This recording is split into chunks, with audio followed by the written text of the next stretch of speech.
Alright, Punch-A-Face here with another review. Today I will be reviewing Vincent Valentine from the Final Fantasy premium collector's action figure. I don't know what the fuck it's called. I bought this 4 years ago or 3 years ago, and I still have it, and it's still in like perfect condition. Of course, Vincent Valentine from probably one of the best Final Fantasies, Final Fantasy VII. This is one of the more expensive, little figures you can buy. I believe it has over 100 points of articulation, which means it has over 100 moving parts on it. There you can see his gauntlet thing, which is pretty awesome. His black little suit and his golden boots there.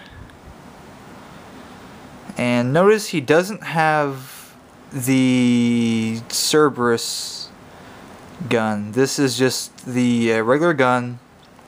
This is from Final Fantasy VII. So if you know in Final Fantasy VII, he doesn't start out with the Cerberus gun. So there's that. But it did come with that. And it came with a spare hand, but it's nothing special, so I'm not really going to show it. This thing will cost you about $40. It comes with its own stand.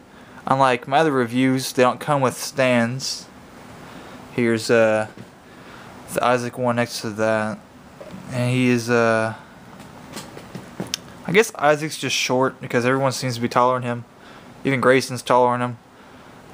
But it's pretty nice, actually. You know, he's got his head moves. Whoop. His arm moves. So you can pretty much pose him however you want, you know. Make him do a little Michael Jackson stance, you know, grabbing his crotch. Numerous things, but my only complaint about this is when you buy him, the box is kind of small, so they made his cape a little flat so they can fit him in the box. Pretty much, this is pretty much what I think they did. The box was pretty flat. When I took it out, the cape was, you know, very flat, of course, too. But that's basically my only complaint. This also moves. That moves up and down, all around, you know, all that kind of stuff. Right hand here.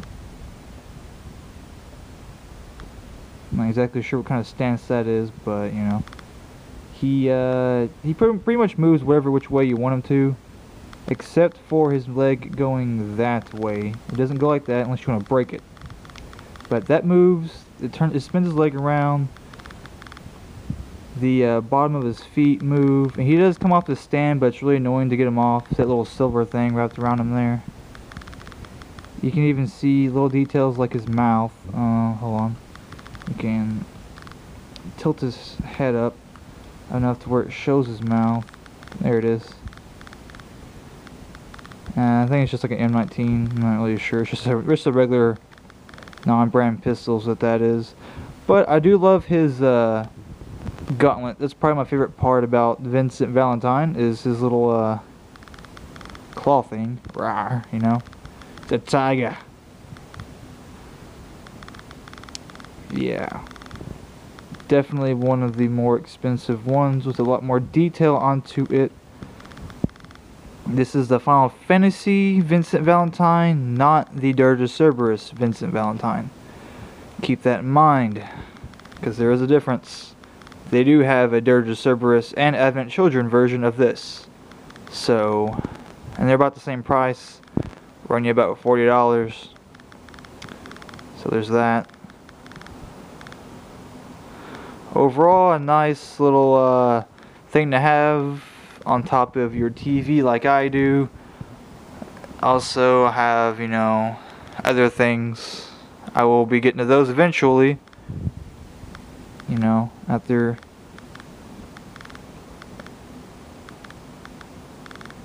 this one. But I think it's all I really have to say about this one. Doesn't glow like Isaac. He does move around a lot, but it's kind of one of those things you just kind of want to. You may want to keep in the box, but I don't do that kind of stuff because what's the point of buying it if you're just going to keep it in the box forever and not display it properly? It has a stand for a reason, so I took it out. I'm not that big on collecting these kind of things.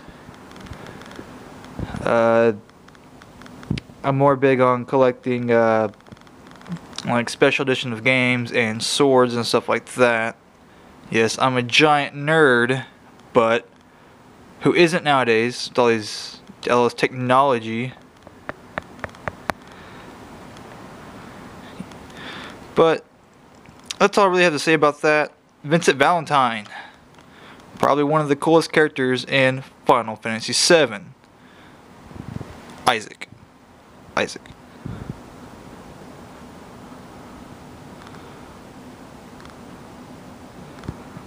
An unstoppable team.